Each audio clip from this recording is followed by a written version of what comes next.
Once upon a time a girl named Cinderella lived with her stepmother and two stepsisters. Poor Cinderella had to work hard all day long so the others could rest. It was she who had to wake up each morning when it was still dark and cold to start the fire. It was she who cooked the meals. It was she who kept the fire going. The poor girl could not stay clean from all the ashes and cinders by the fire. What a mess! Her two stepsisters laughed, and that is why they called her Cinderella. One day, big news came to town. The king and queen were going to have a ball. It was time for the prince to find a bride. All of the young ladies in the land were invited to come. They were wild with joy. They would wear their most beautiful gown and fix their hair extra nice. Maybe the prince would like them. At Cinderella's house, she now had extra work to do. She had to make two brand new gowns for her stepsisters. Faster! Shouted one stepsister. You call that a dress? Screamed the other. Oh, dear, said Cinderella. When can I? The stepmother marched into the room. When can you what? Well, said the girl, when will I have time to make my own dress for the ball? You, yelled the stepmother. Who said you were going to the ball? What a laugh, said one stepsister. Such a mess. They pointed at Cinderella. All of them laughed. Cinderella said to herself, when they look at me, maybe they see a mess. But I am not that way. And if I could, I would go to the ball. Soon the time came for the stepmother and stepsisters to leave for the big party. Their fine carriage came to the door. The stepmother and stepsisters hopped inside. And they were off. Goodbye, called Cinderella. Have a good time. But her stepmother and stepsisters did not turn around to see her. Ah, me, said Cinderella sadly. The carriage rode down the street. She said aloud, I wish I could go to the ball, too.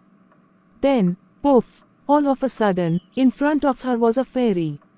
You're called, said the fairy. Did I? Said Cinderella. Who are you? Why, your fairy godmother, of course. I know your wish, and I have come to grant it.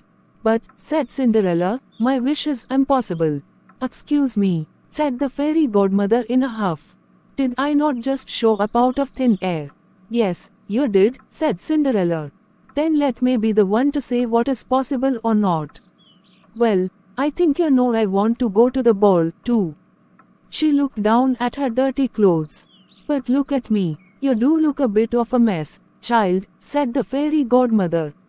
Even if I had something nice to wear, said the girl, I would have no way to get there.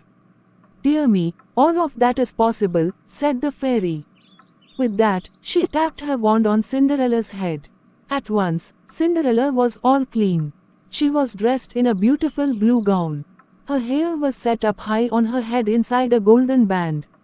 This is wonderful, said Cinderella. Who said I was done? Said the fairy godmother. She tapped her wand again. At once, a beautiful carriage came to be, with a driver and 4 white horses. Am I dreaming? Said Cinderella, looking around her. It is as real can be, said the fairy godmother. But there is one thing you must know. What is that? All of this lasts only to midnight. Tonight, at the stroke of midnight, it will all be over. Everything will go back to how it was before.